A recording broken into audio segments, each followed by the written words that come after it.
Башталды сөз. أعوذ بالله من الشيطان الرجيم بسم الله الرحمن الرحيم الحمد لله رب العالمين والصلاة والسلام على رسوله محمد وعلى آله وأصحابه أجمعين رب اشرح لي صدري ويسر لي أمري واحلل عقدة من لساني يفقهوا قولي السلام عليكم ورحمة الله وبركاته. Құрметті жақсылар, Алла Тағала баршамыздың дұға тілектерімізді, ғибадаттарымызды қабыл етсін. İnşallah Allah'ın kalauымен Peygamberimiz Muhammed Mustafa sallallahu aleyhi ve sellem'in şəmailini бастауды ниет еттік. Алла Тағала сол бастаған білімімізге берекет беріп, соңына дейін ең көркем түрде аяқтап шығуымызды нәсіп етсін. Алдыңғы кіріспе сабағында Пайғамбарымыз саллаллаху ол кісіні тану, ол кісіге деген жүректен махаббат беру қаншалықты маңызды екенін өттік. Әрбір адамның, исі мұсылман адамның ол ардақты Пайғамбарымыз саллаллаху мұқтаж екенімізді түсіндік. Пайғамбарымыз саллаллаху ешқандай адамзатқа мұқтаж емес. Алла Тағала ол кісінің дәрежесін өзі-ақ көтеріп қойған. Біздің салауатымызға да, біздің жақсы амалдарымызға да еш нәрсеге мұқтаж емес. Бірақ сол Пайғамбарымыз саллаллаху сондай мұқтаж болмаған үмбетіне сондай мейіріммен, қамқорлықпен қараған. Міне осы ардақты Пайғамбарымыз саллаллаху алейхи ва саллямды сондай ардақты Пайғамбар келіп тұрып, біз мына жалған дүниеде ол кісіні танымай кететін болсақ, онда шексіз өкініш болады. Шексіз өкініш болады. Қазіргі таңда білесіздер, Пайғамбарымыз саллаллаху кімде-кім түсінде көретін болса, ол кісі өзі айтқандай, мені тірі кезінде көргендей болады деген. Өйткені менің бейнеме шайтан ене алмайды деген. Көрдіңіздер ме?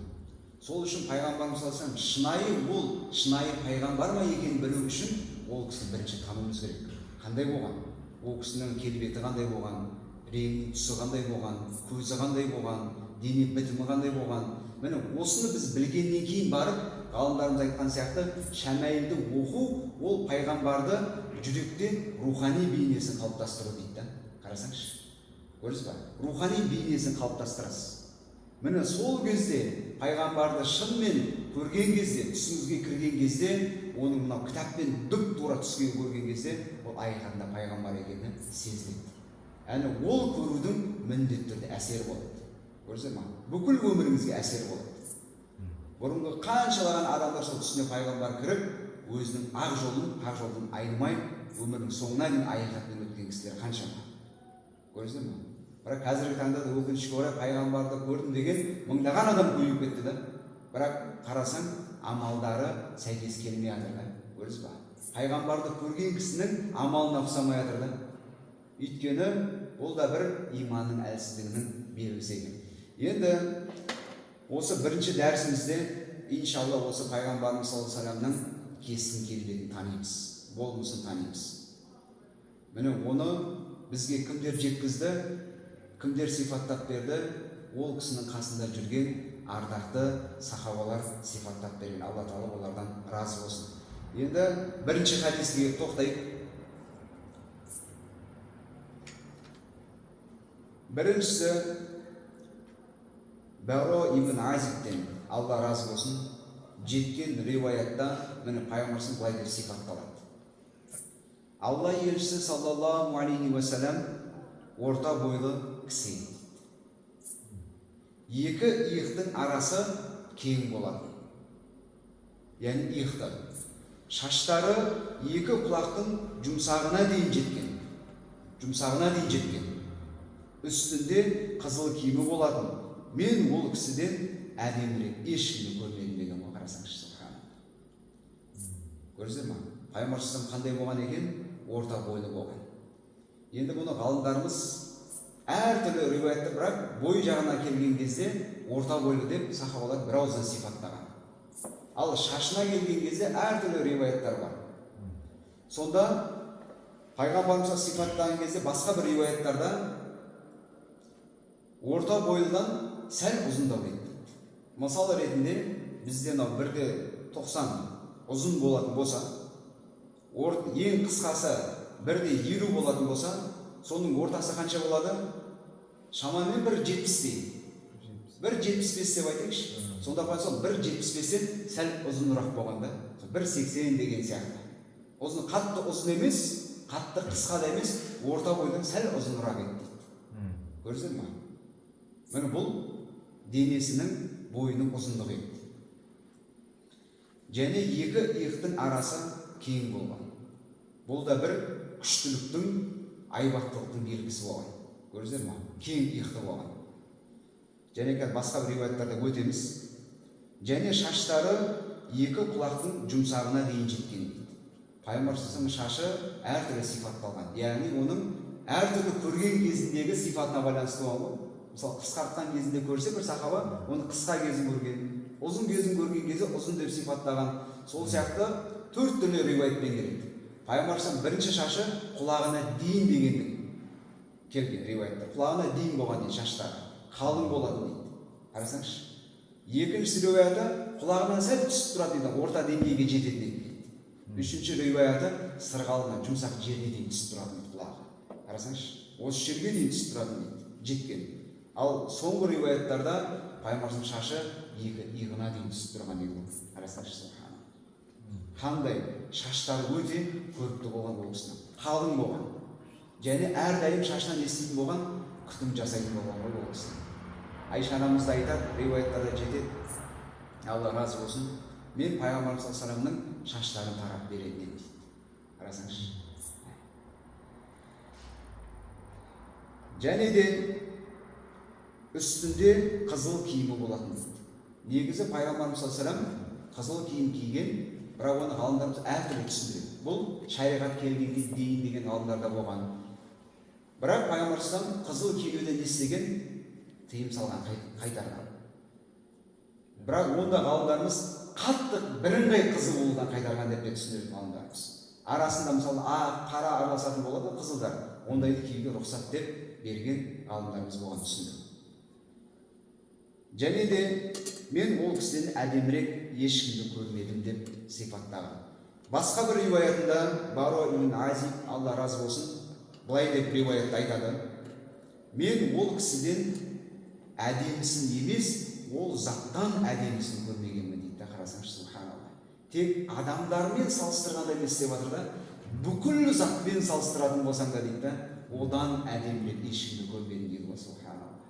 Тіпті аймен салыстырсаң да, күнмен салыстырсаң да, ол кісінің әдемілігіне ешкім жете алмаған да, еш нәрсе жете алмаған екен. Көрдіңіздер ме?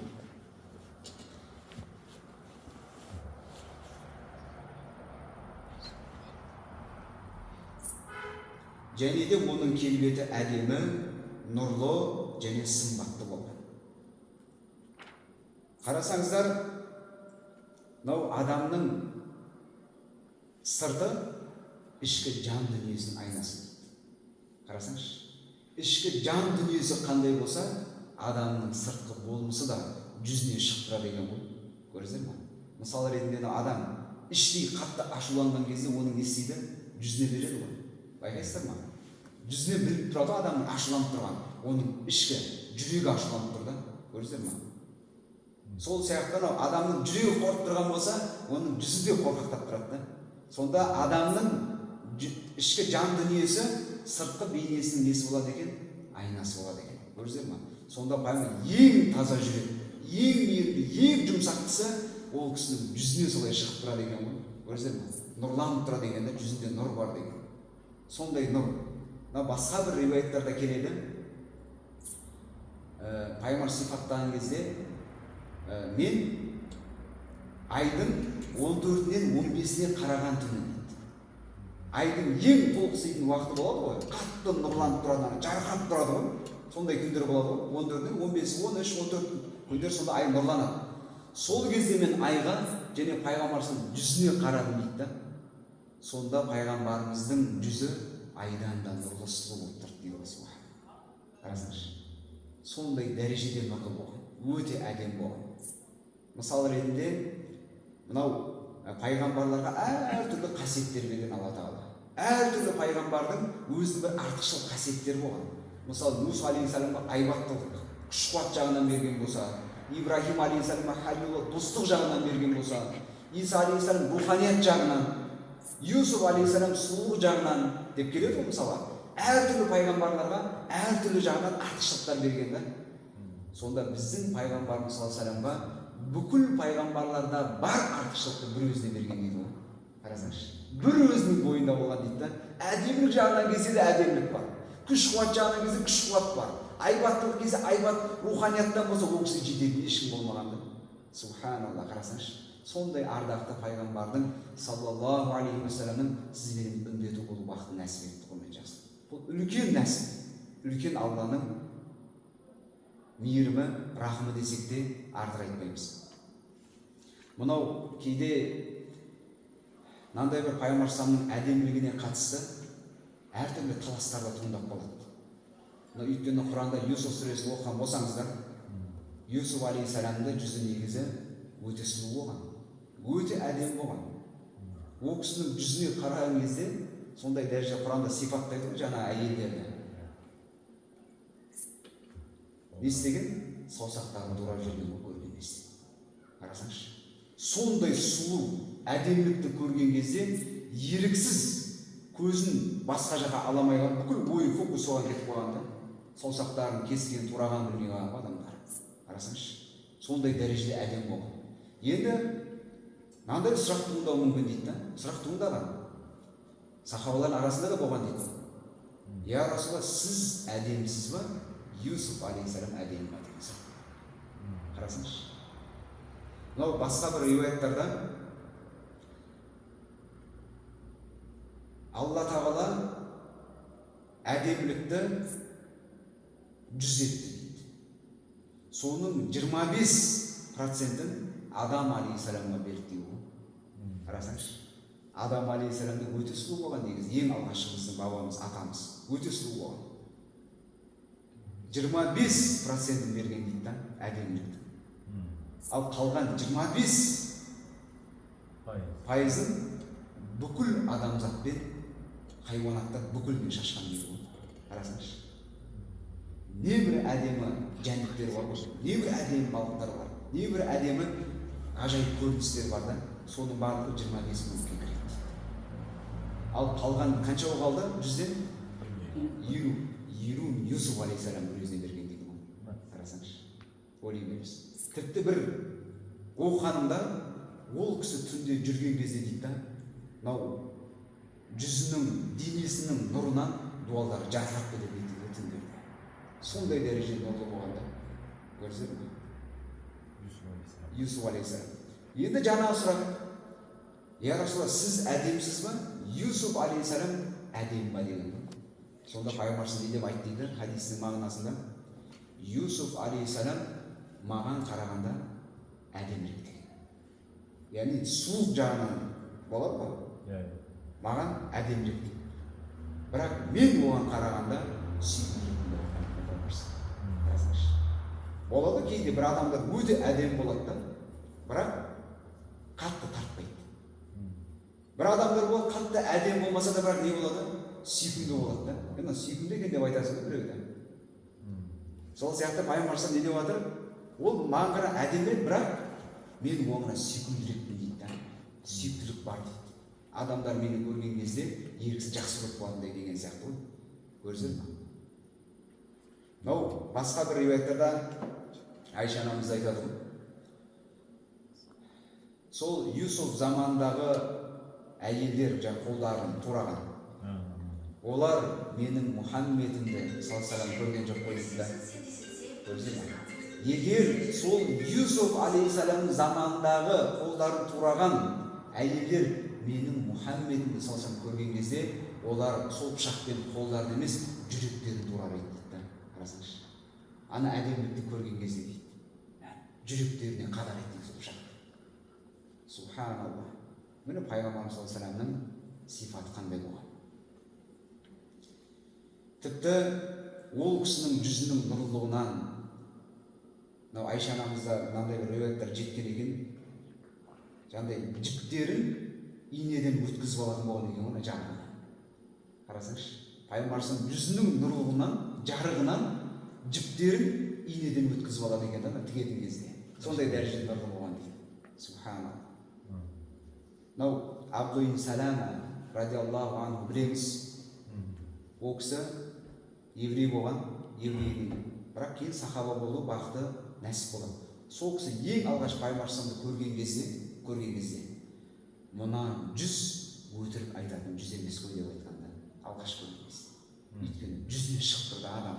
Қарасаңшы, кейден адам жаңа айтқан сияқты ішкі жан дүниесі ол сыртының айнасы ғой негізі. Сырт айна ғой. Кейбір адамдар өз 100-ден көрініп тұрады ғой. Айна бір алаяқ ау деген сияқты болады ғой. Бір нәрсені яқты ғой деген сияқты да. Біреулер кәдімгі мұбарак екені көрініп тұрады да, 100-ден көрініп тұрады кәдімгі мұбарак, жүрек таза екені. Ал біреулер 100-не шығып тұрады.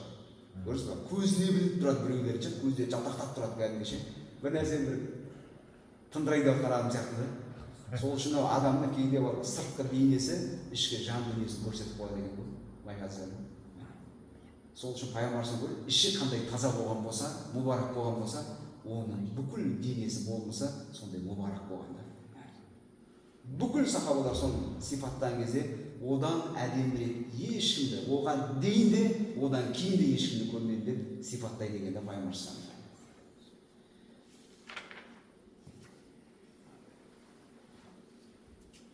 Енді басқа риуаяттарда Али ибн Абу Талиб радиаллаху анху ұрпағынан болған Ибрахим ибн Мухаммад, Алла рахмет етсін, айтады. Хазіреті Али радиаллаху анху қашан Алла елшісін саллаллаху алейхи вассалам сипаттайтын болса, былай деп айтатын дейді.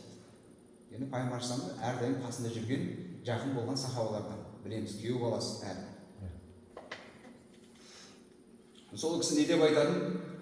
Алла елшісі саллаллаху алейхи вассалам тым ұзын да, тым қысқа да емес дейді. Бойын сипаттап отыр. Жаңа айтқанымыз.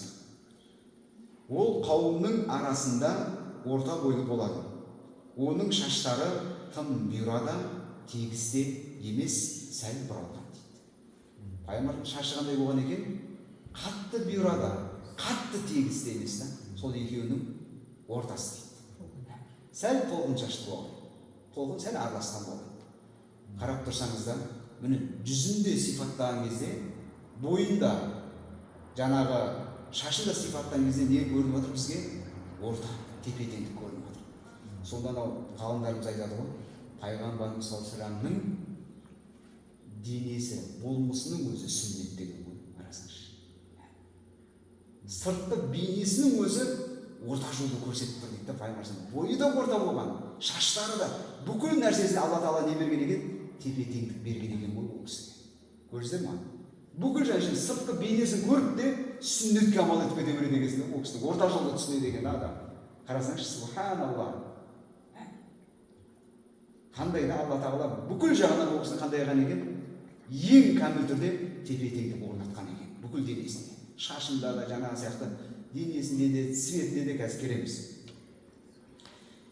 Және ол толықтан келген емес, яғни қатты семіз болмаған. Ол кісінің кеудесі мен қарны бірдей болған, тегіс болған. Және жүзі дөп-дөңгелек емес, сәл ғана дөңгелектік бар дейді. Қарасаңшы. Яғни қатты да домалақ емес, қатты да сопақ емес, екеуінің ортасы болған тағы да. Субханалла. Бұл жалпы адамзатта, тіпті арабтардан әдеміліктің бейнесі екен. Орта, жүздің орта деңгейде болуы әдеміліктің белгісі екен. Қарасаңшы. Пайғамбар сондай болған екен. Көрдіңіз, жүзін елестеткен қандай елестетеді екенбіз? Қатты дөңгелекте емес, қатты сопақ, екеуінің ортасы ғой. Сәл шолпақша келген, сәл дөңгелектеу да екеуінің ортасы. Субханалла. Және реңі, енді жүзінің цветі қандай болған десе, реңі қызыл араласқан ақ дейді. Қатты аппақ та емес, сол ақшылдау, ақшыл реңге не араласқан? Қызылдық араласқан дейді. Сәл қызылдық. Үйде байқайсыздар ма? Бұл да негізі қазіргі таңда әдеміліктің ең үлкен шыңы осы ғой негізі. Осындай рең беру. Ақшылдау мен сәл қызыл араласқан рең. Байқайсыздар ма? Қыздар боянады. мейкапты жасайды ғой. Сол кезде ақ болады да, беттерін сәл қызылдау қылып қояды, байқайсыздар ма? Беріп қояды жаңағыдай, тон беріп қояды не деп айтамыз? Эффект береді ғой бетке. Әдемі көрінеді ғой, қарасаң да. Мына жерлер қызарып тұрады да сәл, реңді аппақ болып тұрады. Пайғамбарымыз табиғи сондай еді дейді, бейнесі қарасаңызшы. Табиғи сондай болғанда ол кісі. Ондай бір боянуға, жаңағы мейкап деген мұқтаж емес та. Алла тағала табиғи сондай қылып болғанда ол кісі. Көрдіңіздер ме? Және көздері тым қара, кірпіктері ұзын, буындары үлкен, екі иығының арасы кең дейді. Пайғамбарымыздың көздері үлкен болған, домалақ әдемі болған. Көзінің қарасы қап-қара, ағы аппақ болған ол кісі. Және сол ағында бірнеше қызыл талшықтар болған дейді, қызылдықтар болған дейді. Бұл да әдеміліктің бейнесі екен. Қарасаңызшы. Субханалла, ол көз ешқашан харамға қараған көз емес. Алла тағала нұр беріп болғанда көзіне. Сол үшін сахабалар айтады ғой, пайғамбарымыз қараған кезде дейді да, бізге жүзмен қараған кезде жүрегімізде сондай бір жылылық пайда болады дейді да. Жүректеріміз жұмсарып кетеді дейді да, ол кісі қараған кезде. Өйткені ол кісі адамның сыртқы бейнесіне ғана емес, бәлкім жүрегіне де қарайды екен да, көрдіңіздер ме? Ондай жүрек адамды айқатқа қарай, міндетті түрде жақсылыққа қарай бұрады екен да. Көрдіңіздер ме? Сол үшін адамның кейде айтады ғой, харамға қарай беретін болса, адам жүзінің нұры, көзінің нұры сөніп қалады екен. Көрдіңіздер ме? Кейде адам неге кішкентай балаларды қарасаңдар, байқайсыздар ма? Кішкентай балалардың реңдері де, денелері де, көздерінде қарасаң мұбарак болады ғой. Мөлдірліктері, кәдімгі көздері жылтырап тұрады көздері.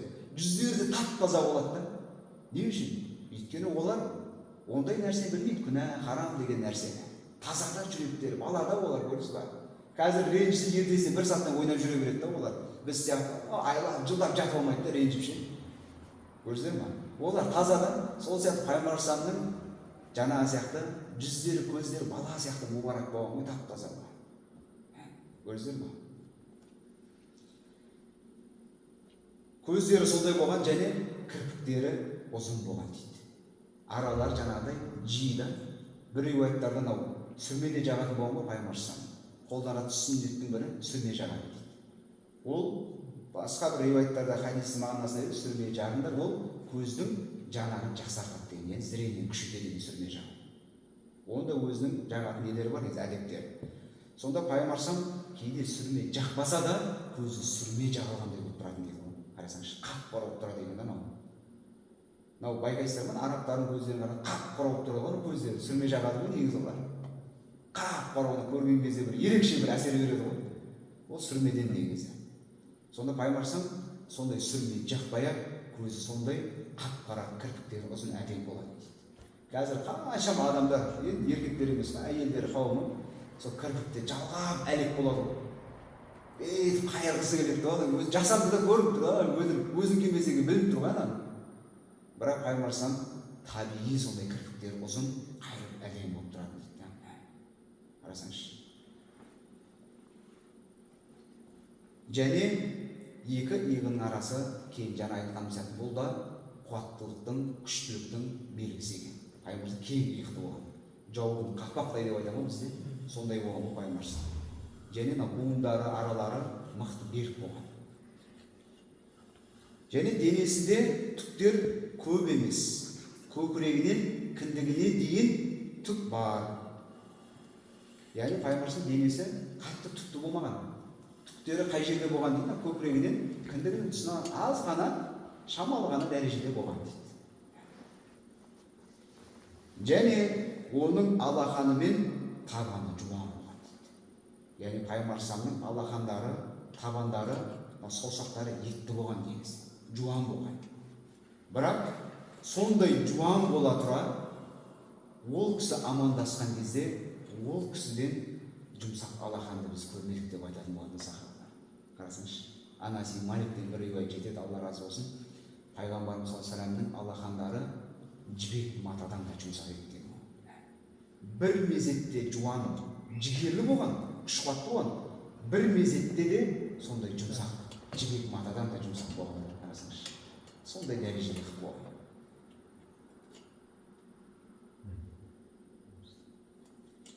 Және жүргенде құдды бір биіктіктен түсіп келе жатқандай қадам басатын деп айтамыз. Жүрген кезде құдды бір биіктіктен түсіп бара жатқан, сәл алға қарай шалқайған халде, басы төмен қарай шалқайған, осындай халде жүретін болған дейді. Бұл да бір мақсат, айқын адамның көрінісі негізі.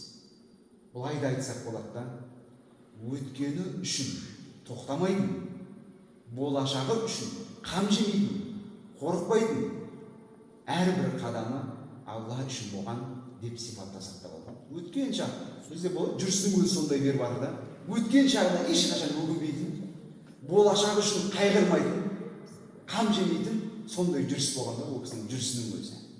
Және аяқтарын жаңағыдай нық көтеретін болған, көтерген кезде де бар ғой, салмақпен деп айтамын, күшпен көтеретін болған. Сонда өйткені физика жағынан да ол кісі қуаттырақ болған.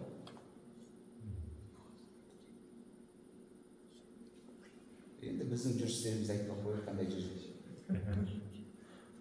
Шалқайып алып кейде жүреміз ғой. Қадам деген кетіп қалған. Көрсіз ба? Пайғамбардың сипаттаған кезде осындай да қадамдар нық тезірек жүретін болған.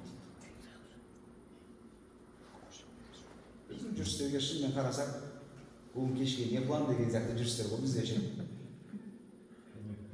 Сондай болып тұрады ғой бір. Ешқандай қам жоқ, жаңағыдай да.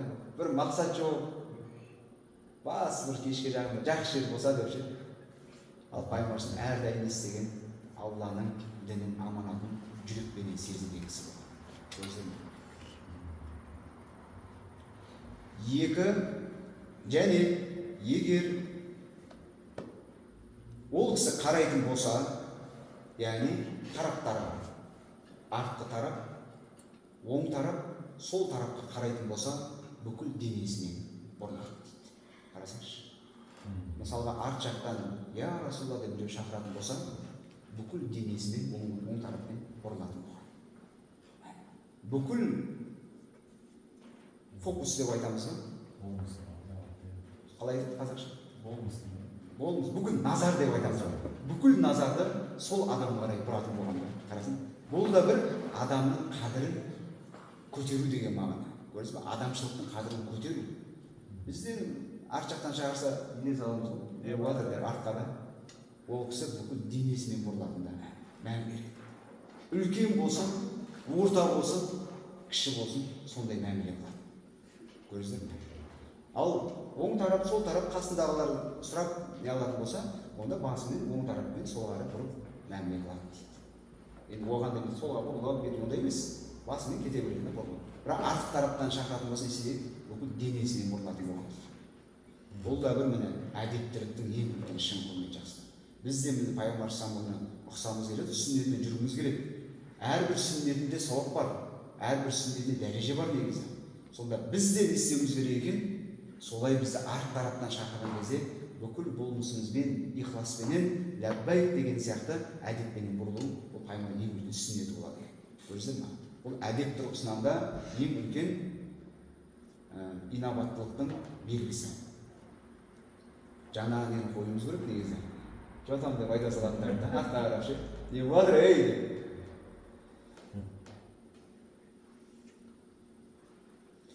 Екі жауырынның арасында, яғни артық тарапында пайғамбарлық мөрі болған. Оны енді келесі сабақтан пайғамбарлық мөрі бөлімінде өтеміз оны иншалла. Қандай болған деген сияқты. Және де ол пайғамбарлардың соңғысы, адамдар арасында ең мейірімдісі, ең шыншылы, табиғаты ең жұмсағы және мәмілесі жағынан ең көркемі болған дейді. Бірінші көрген адам ол кісіден ұялып тұрады дейді. Ал онымен араласып таныс болған адам оны жақсы көреді. Мысалға пайғамбар саллаллаху алейхи вассаламның жүзінде болмысында айбат болған. Алла Тағала сонда бір ұлық беріп болған көрсеткен. Бір қараған кезде, бір көрген адам тосыннан немесе алғаш көрген адам көрген кезде сәл тартынып қалатындай, жүрегінде бір қорқу, құрмет бірден пайда болады екен ғой. Патша болса да сөйтіп болады екен ғой пайғамбардың алдына келген кезде. Өйткені айбаттылық бар да ол кісінде. Көресіз ба? Өте айбынды болған. Бірақ ол кісімен жақын мәміле сұхбат құратын болса, ол кісінің жұмсақтығынан, ең көркем түрде мәміле қылуынан адамдар еріксіз жақсы болады екен. Көресіз ба? Бірақ бір қараған кезде қандай болады екен? Адам сәл тартынып, жүрегінде қорқыныш сезім келеді екен. Өзі жүзі сондай болғандан айбат бар да жүзінде. Өйткені бұл да бір адамдардың Алла Тағала ол кісіні құрметтеп қойған. Құрмет береді, бір көрген кезде үшін құрмет келе береді да. Бір адамдар қарасаң бірден ғой. Онда қорқу деген болмайды ғой, бірден кете бересің ғой. Көресіз бе? Ал ол кісі құрмет болатын болған. Және мысалға кейбір адамдар бір көрген кезде жақсы көреді. Байқайсыздар ма? Сыртқы бейнесі киім алған кәштік әдемі ғой енді. Бірақ жақын араласып қарайтын болсаң көңілің алады анадан ше. Керісінше де көрсеңіз ме? Бір қараған кезде әдемі болып деп араласасың ғой. Кейін барып жүр, мәмілесін қарасаң, несін қарасаң, құрметін қарасаң, көңілің алады анадан араласың деген. Ал пайғамбар керісінше екен да. Бір қараған кезде жаңағыдай айбат болып тұрады. Сәл сескеніп қалуы мүмкін. Бірақ кейін өте жақсы көріп кетесің да ол кісіні ше. Көресіз бе? Ол кісінің жүрегін көрген кезде. Көресіздер ме?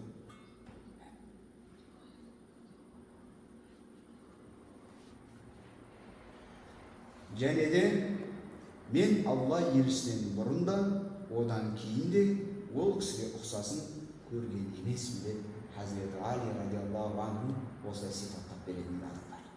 Қарасаңызшы.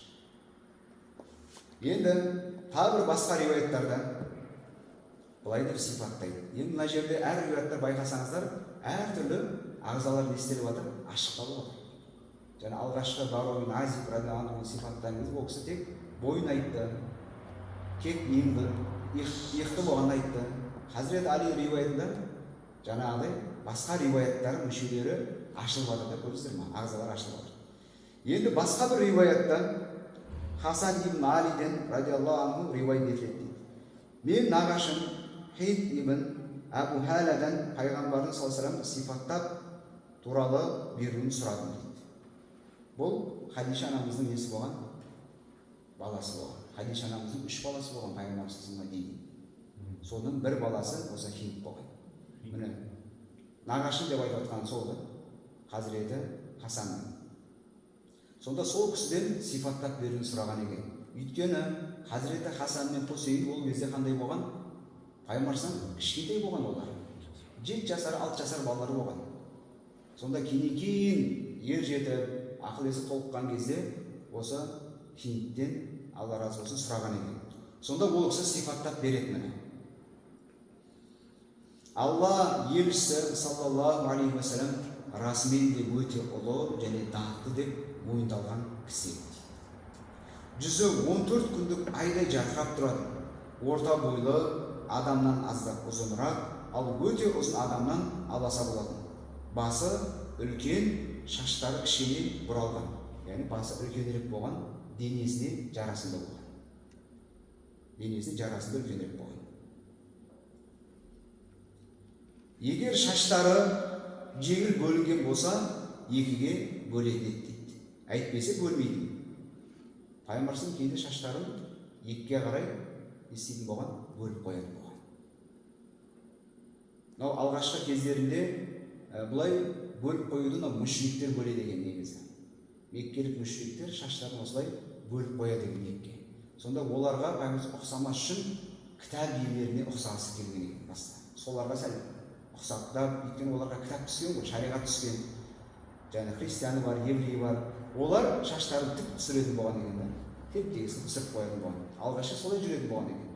Кейін барып, пайғамбарымыз не істейтін? Шаштарын екіге қарай бөлетін болды дейді. Және шашын өсіргенде екі құлағының жұмсақ жерінен өтетін. Түсі қызыл ақ түсті. Маңдайы кең, пайғамбарымыздың маңдайы кең болған. Кең маңдайлы болған. Және қастары жіңішке болған дейді. Қастары ұзын, әрі жіңішке болған дейді ол кісі. Қарасаңызшы. Жаңа қиылып тұрады ғой, сондай дәрежеде болған.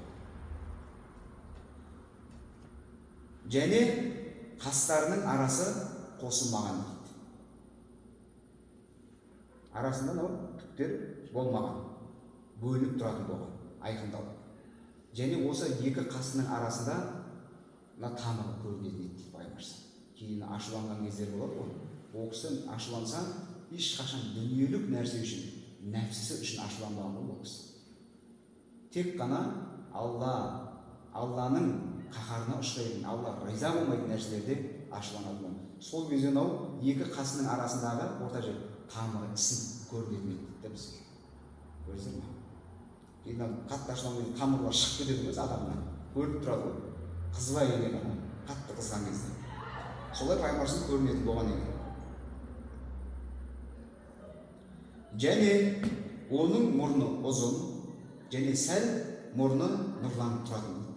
Анықтап назар салмаған кісі оны мұрынды деп ойлайтын дейді. Пайғамбарымыздың мұрны қандай болған екен?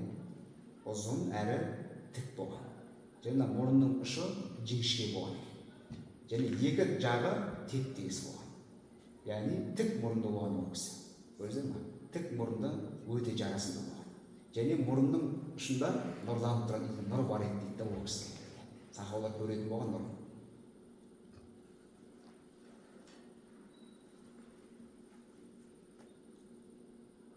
Сақалы қалың, ол кісінің сақалы қалың болған. Және жаңа айтқан сияқты жүзінде сақалы айбат беретін болғанда ол кісіге. Сондай бір айбатты болған. Бірақ сондай қалың бола тұра, бірақ жүзінде жылылық бар еді. Өте жылы жүзді кісі. Жағы тегіс, аузы үлкен, тістерінің арасы сәл ашық болған. Көрдіңіздер ме? Пайғамбарымыздың ерні үлкенірек болған. Қатты үлкен емес, үлкенірек әрі кең ауызды болған ол кісі. Бұл негізі арабтарда бұл да әдеміліктің мақталғанның белгісі екен да. Көрдіңіздер ме? Әдеміліктің белгісі екен. Және тістерінің арасы ашық болған. Тістері ол кісінің маржандай болған дейді ғой. Аппақ. Тістері майда, әрі маржандай болған. Тістің ортаңғы тұсы мен астыңғы несі сәл ашық болған. Бұл да негізі әдеміліктің белгісі. Кейде байқайсыздар ма? Біреулер болсын сән үшін ашып алады ғой. Егеулеп ше, ортасында тістердің арасында. Қанша билер әншілер болады ғой өзі, ашықта болады. Пайғамбарымыз туған сондай екен да, табиғи жаратылыс сондай болған. Көрдіңіздер ме? Оның көкірегінен кіндігіне дейін жіңішке түктер өскен, мойны күмістей мөлдір, мүсіннің мойнына ұқсайды. Оның денесі келіскен, орташа семіздікте, ал еттері салбырап тұрмайды дейді. Қарны мен кеудесі тең болған, кеудесі кең, екі иығының арасы ұзын, буын сүйектері үлкен, ағзалары түксіз және нұрлы болатын дейді.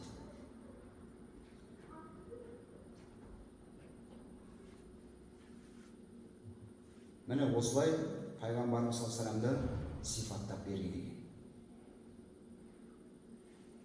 Бүгінгі дәрісімізде міне осы Пайғамбарымыз саллаллаху сыртқы болмысын Алланың жәрдемімен біліп таныдық. Сонда қандай болған екен Пайғамбарымыз? Орта бойлы болған. Жүзі қандай болған? Қызыл, ең араласқан болған. Және де буындары, сүйектері жуан болған.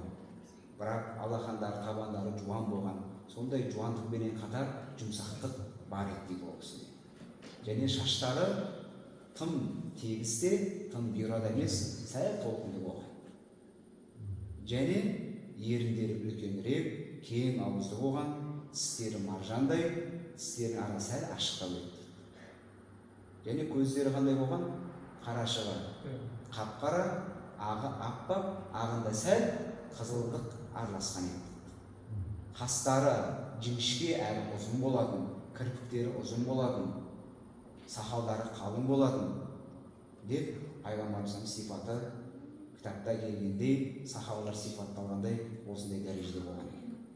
Міне осы ардақты Пайғамбарымыз саллаллаху сізбен бізге Алла Тағала таным нығметін нәсіп еткен екен. Оған сансыз шүкіршіліктері болсын. Өйткені бұл да нығмет құрмет жақсы. Қаншама адамдар, қазір миллиондаған адамдар әр нәрсенің соңынан еріп жүр. Байқайсыздар ма? Қазір әр жерде отыр, әр нәрсенің соңынан түскен. бірақ сіз деген бізге не істеп қойды Алла тағала, сол ардақты пайғамбар тану нығметін нәсіп етіп қойды. Оған көп шүкір етуіміз керек. Бұл нәсіп негізі. Алла тағала баршамызды сол пайғамбарымыз саллаллаху алейхи шынайы таныған, шынайы үмбетіне құл болған пенделердің қатарынан етсін. Аллахумма салли ва саллим ва барик. Алла нәсіп